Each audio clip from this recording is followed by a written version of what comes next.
നിങ്ങളുടെ ഇഷ്ട പരമ്പരകൾ എക്സ്ക്ലൂസീവായി സൺ നെക്സ്റ്റ് ആപ്പിലൂടെ തികച്ചും ഫ്രീ ആയി ഇപ്പോഴേ ആപ്പ് ഡൗൺലോഡ് ചെയ്യൂ. അമ്മേ, എത്രയും വേഗം നമ്മൾ ഇതിന്റെ തീരുമാനം എടുത്തേ പറ്റൂ.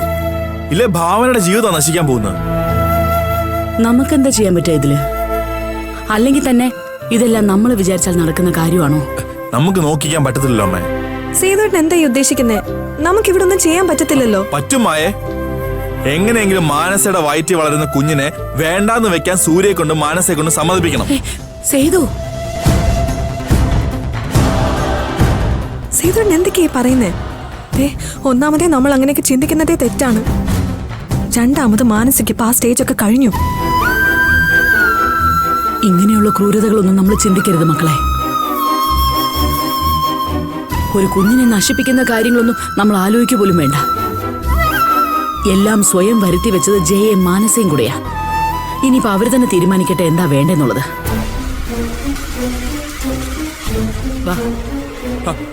അമ്മേ, അങ്ങനെ അവര് മാത്രം തീരുമാനിച്ചാൽ മതിയോ? ഇതിപ്പോ 3 പേരുടെ ഭാവിയാ ചോദ്യചിഹ്നമായിട്ട് നിൽക്കുന്നത്. ഇപ്പൊ ഇത് 3 പേരാ. പിന്നീട് ആ 2 കുഞ്ഞുങ്ങളും കൂടെ ഭൂമിയിലേക്ക് വന്നു കഴിഞ്ഞാൽ 5 പേരുടെ ജീവിതമാ ചോദ്യചിഹ്നമായി നിൽക്കാൻ പോകുന്നത്. കേട്ടില്ലേ? ഇവിടെ ഇപ്പൊ അധികപ്പറ്റാകാൻ പോകുന്നത് നമ്മുടെ മോള് തന്നെ ആയിരിക്കും. അതിനൊരു സംശയവും വേണ്ട. അവളെ സ്വയം വരുത്തി വെച്ചതല്ലേ, അനുഭവിക്കട്ടെ. അങ്ങനെ പറഞ്ഞ് നമുക്ക് അവളെ ഒഴിവാക്കാൻ പറ്റത്തില്ലല്ലോ പ്രസീതേ. അവക്കൊരു ഭാവി ഉണ്ടാക്കാൻ വേണ്ടിയല്ലേ നമ്മൾ ഈ കളിയൊക്കെ കളിച്ചത്. എന്നിട്ടിപ്പൊ നമ്മുടെ മോടെ ഭാവി നമ്മൾ കാരണം നശിക്കാൻ പോകും. ഇതിനുള്ള പോം വഴി നമ്മളല്ല കണ്ടെത്തേണ്ടത്, ജയയും മാനസയും കൂടിയാ. അതെങ്ങനെയാമ്മേ? സൂര്യൻ ഭാവനയും വേണ്ടേ ഇതിനൊരു തീരുമാനം എടുക്കാൻ? അല്ല മായേ, എന്തായാലും മാനസ കുഞ്ഞിനെ പ്രസവിച്ച് ഭാവനയ്ക്ക് കൊടുക്കാന്നല്ലേ പറഞ്ഞേക്കുന്നത്. അപ്പൊ പിന്നെ അത് അങ്ങനെ തന്നെ നടക്കട്ടെ. ബാക്കിയുള്ളതെല്ലാം പിന്നീടുള്ളതല്ലേ. അമ്മേ, മാനസ കുഞ്ഞിനെ ഭാവനയ്ക്ക് കൊടുക്കുന്ന എന്താ ഉറപ്പ്? പ്രസവ ശേഷം അവള് സൂര്യ സ്വന്തമാക്കാനല്ലേ നോക്കത്തുള്ളൂ. ആ കുഞ്ഞിനെ വെച്ച് അവള് വില വെച്ചു, അല്ല എന്താ? അത് ശരിയാമ്മേ. ഇപ്പോ ഭാവനയ്ക്ക് ഒരു കുഞ്ഞിനെ കിട്ടാൻ പോവല്ലേ. അങ്ങനെ വരുമ്പോ മാനസ കുഞ്ഞിനെ കൊടുക്കണ്ടെന്ന് വിചാരിച്ചാലോ? ഇവിടെ വിചാരിക്കാനൊന്നുമില്ല. കുഞ്ഞിനെ ഞങ്ങളുടെ മോള് തരില്ല. തന്നാലും ഞങ്ങളത് സമ്മതിക്കത്തില്ല. ആകെ അവൾക്കുള്ളൊരു പിടിവിളി തന്നെ ആ കുഞ്ഞാ. അവരുടെയൊക്കെ മോഹം കൊള്ളാം.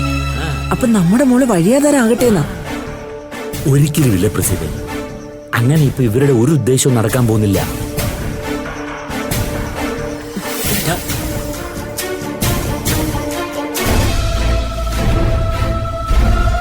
അജേട്ടാ, നമുക്ക് ഇവിടുന്ന് മാറിയെന്ന് ആലോചിക്കാം. ഏട്ടമ്മാ, എന്തായാലും ആദ്യം ഈ ബഹളങ്ങളെല്ലാം തീരട്ടെ. എന്നിട്ട് അവരുടെ തീരുമാനം എന്താണെന്ന് അറിയാലോ. എന്തായാലും ആ മാനസയുടെ ജീവിതം തീർന്നമ്മേ. അവൾ ഒരിക്കലും ഇങ്ങനെയൊന്നും സംഭവിക്കുമെന്ന് വിചാരിച്ചിട്ടുണ്ടാവില്ല. എന്തിനാ വെറുതെ ആവശ്യമില്ലാത്ത പണിക്കൊക്കെ പോയത്? അല്ലെങ്കിൽ തന്നെ പെണ്ണുങ്ങളായ കുറച്ച് കടക്കൊതുക്കൊക്കെ വേണം. ഒരു പെണ്ണും ചെയ്യാൻ പാടില്ലാത്ത പണിയല്ലേ അവൾ കാണിച്ചത്. എന്തായാലും ഭാവനയുടെ ജീവിതം വെച്ച് കളിക്കാൻ ഞാൻ ആരെയും അനുവദിക്കത്തില്ല. നിയമപ്രകാരം സൂര്യയുടെ ഭാര്യ ഭാവനയാണ്. അത് മാത്രം മതി നമ്മുടെ ഭാഗം വിജയിക്കാനായിട്ട്.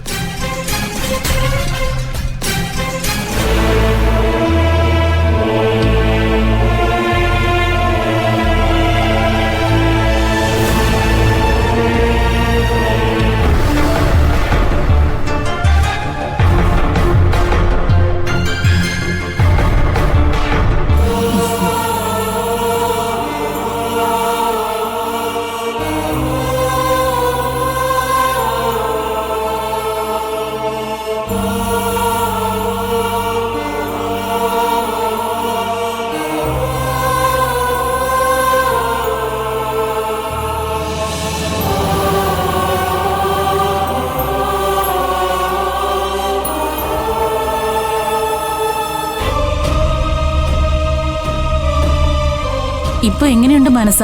പെയിനുണ്ടോ? കുറവുണ്ട് ഡോക്ടർ. ഇങ്ങനെയൊക്കെ സാധാരണ വരാറുള്ളതാ. കഴിവതും കൃത്യസമയത്ത് ആഹാരം കഴിക്കാൻ ശ്രദ്ധിക്കണം. സമയം തെറ്റി ആഹാരം കഴിക്കുമ്പോഴാ ഇങ്ങനെയുള്ള ഗ്യാസിന്റെ പ്രശ്നങ്ങൾ വരുന്നത്. സൂര്യ വീട്ടിലുള്ളപ്പം പ്രത്യേകം ഇത്തരം കാര്യങ്ങൾ ശ്രദ്ധിക്കണം. ഓ, ഞാൻ ശ്രദ്ധിച്ചോളാം ഡോക്ടർ. മാതാപിതാക്കളിൽ നിന്നുള്ള അകൽച്ചയും അവഗണനയും മാനസിയുടെ മനസ്സിനെ നന്നായി വിഷോഭിച്ചിട്ടുണ്ട്. അതുകൊണ്ട് അത്തരം ചിന്തകളൊന്നും തൽക്കാലം വേണ്ടെന്ന് വെക്കണം. എല്ലാം എനിക്കറിയാം ഡോക്ടർ. ഇനി ഞാൻ ശ്രദ്ധിച്ചോളാം. ഗർഭിണിയായ ഒരു പെൺകുട്ടിക്ക് മറ്റെന്തിനേക്കാളും വലുത് അവളുടെ ഭർത്താവിന്റെ സാമീപ്യമാണ്. അതെന്തായാലും സൂര്യയിൽ നിന്നുണ്ടാവുമെന്ന് ഞാൻ വിശ്വസിക്കുന്നു. എന്താ സൂര്യ, ഞാൻ പറഞ്ഞതിൽ വല്ല വ്യത്യാസമുണ്ടോ? ഒരിക്കലുമില്ല ഡോക്ടർ. മാനസിക്ക് ഒരു കുറവും ഞങ്ങൾ ഇതുവരെ വരുത്തിയിട്ടില്ല. ഇനിയും അങ്ങനെ തന്നെ ആയിരിക്കും. ശരി സൂര്യ, എന്തേലും ആവശ്യമുണ്ടെങ്കിൽ വിളിച്ചാൽ മതി. Okay doctor. സൂര്യ, ഇവിടെ ഇരിക്കെ. സോറി സൂര്യ, ഞാൻ കാരണം സൂര്യക്ക് ഇവിടെ ഇപ്പൊ 2 വേഷമൊക്കെ കെട്ടേണ്ടി വന്നത്. ഇനി അതൊന്നും പറഞ്ഞിട്ട് കാര്യമില്ല മാനസ. കെട്ടിയ വേഷം ആടി തീർത്തല്ലേ പറ്റൂ. എന്തായാലും തന്നെയും ഭാവനയും നോക്കുന്നത് 2 ഡോക്ടർമാരായതുകൊണ്ട് കൊള്ളാം. ഇല്ലെങ്കിൽ എല്ലാത്തിനും ഇന്നുകൊണ്ടൊരു തീരുമാനമായേനെ. ഭാവനയ്ക്ക് നല്ല വിഷമം കാണും. ഭാവനയല്ലേ എന്റെ ഭർത്താവിന്റെ സ്ഥാനത്ത് സൂര്യയുടെ പേര് എഴുതിയത്. ഇങ്ങനെയൊക്കെ സംഭവിക്കുമെന്ന് ഭാവനയും കരുതിയിട്ടുണ്ടാവില്ല. ഏത് കാര്യത്തിലായാലും രണ്ടാമതൊന്നും ആലോചിക്കാതെ എടുത്തു ചാടുന്നതാണ് പ്രശ്നം. ഇവിടെ സംഭവിക്കുന്നത് അതാണല്ലോ. 2 പേരോടും എനിക്കിപ്പോ എന്താ പറയേണ്ടെന്ന് പോലും അറിയില്ല. അത്രമാത്രം ടെൻഷനാണ് ഞാനിപ്പോ അനുഭവിച്ചുകൊണ്ടിരിക്കുന്നത്. മോനെ, നീ വെറുതെ ടെൻഷൻ അടിച്ച് BP ഒന്നും കൂട്ടാൻ നിൽക്കണ്ട.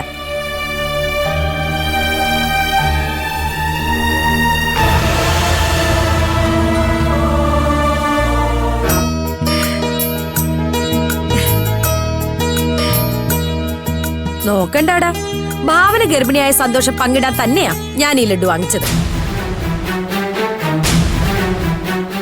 സത്യം പറഞ്ഞ ഞാനിപ്പോ വല്ലാത്തൊരു തരം സന്തോഷത്തിലാ. എനിക്കിപ്പോ 2 പേരക്കുട്ടികളല്ലേ കിട്ടാൻ പോകുന്നേ. അമ്മയ്ക്കിപ്പോഴും കാര്യത്തിന്റെ സീരിയസ്നെസ് ഒന്നും അറിയില്ല മനസ്സ്.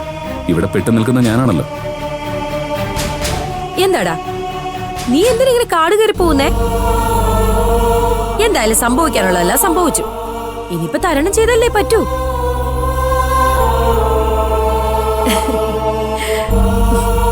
ഇതാ മോളെ, ഇതാടാ, ഇതാ. ഇപ്പൊ നീ മധുരം കഴിക്കേ, ബാക്കിയെല്ലാം മോറ പോലെ നടന്നോളൂ. ആന്റി, സൂര്യ പറയുന്നതിലും കാര്യമുണ്ട്. ആർക്കായാലും ഇങ്ങനെയൊക്കെ സംഭവിച്ചാ വിഷമാവുക തന്നെ ചെയ്യും. ആ, ഇനി നീയും കൂടെ ഓരോന്ന് പറഞ്ഞ് ഇവനെ വിഷമിപ്പിക്കേ. മോനെ, നീ ഇവിടെ തന്നെ ഉണ്ടാവണം. ഞാനിതെല്ലാവർക്കും കൊടുത്തിട്ട് വരാം.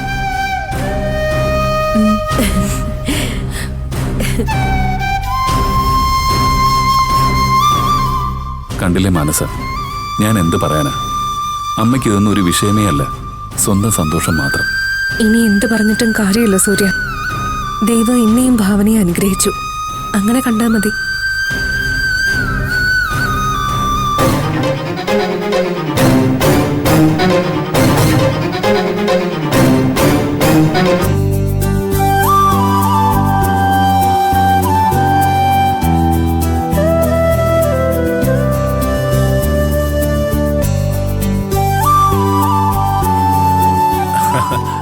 മോളെ, കിടന്നു കിടന്നു.